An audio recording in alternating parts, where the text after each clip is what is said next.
নমস্কার বন্ধুরা, কেমন আছেন সবাই? সোমা ব্লগে সবাইকে স্বাগতম জানাই। আজ বানাবো চিকেন চাপ। তাহলে চলুন সঙ্গে থাকুন, ভিডিওটি দেখতে থাকুন।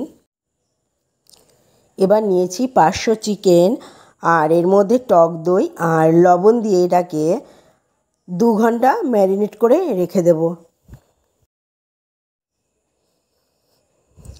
এবার একটা মশলা বানাবো।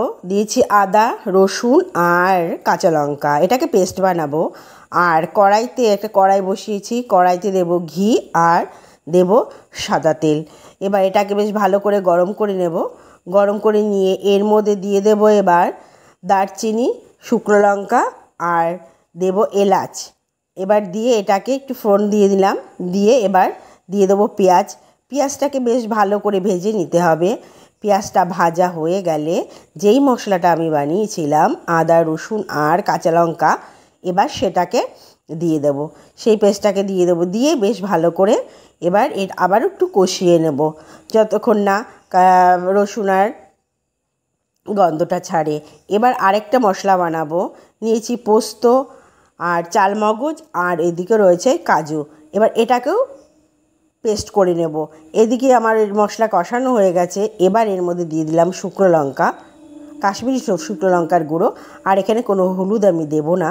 আর যে 2 ঘন্টা ম্যারিনেট করে রেখেছি চিকেন, এবার সেটাকে দিয়ে দিলাম। দিয়ে বেশ ভালো করে এবারও কষিয়ে নেব। লবণ এখন দেব না, প্রয়োজনে লাগলে দেব, তার কারণে চিকেনে আমার লবণটা দেয়া আছে। বেশ ভালো করে এবার কষিয়ে নিতে হবে চিকেন বেশ কষানো হয়ে গেছে, সাইড থেকে তেল ছেড়ে দিয়েছে, আর একটু হবে যদিও। এবার যে মশলাটা বানিয়েছিলাম কাজু আর চালমগজ পোস্ত, সেই মশলাটা এবার দিয়ে দিলাম। দিয়ে আবারও বেশ ভালো করে কষিয়ে নিতে হবে।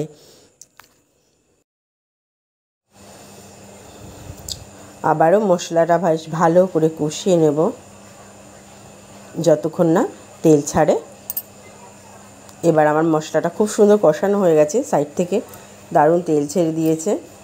তো এবার দিয়ে দেবো অল্প করে জল দিয়ে দেবো। মিক্সচার বাটিটা ধুয়ে জলটা দিচ্ছি, একদম অল্প করে দিয়ে দেবো জল।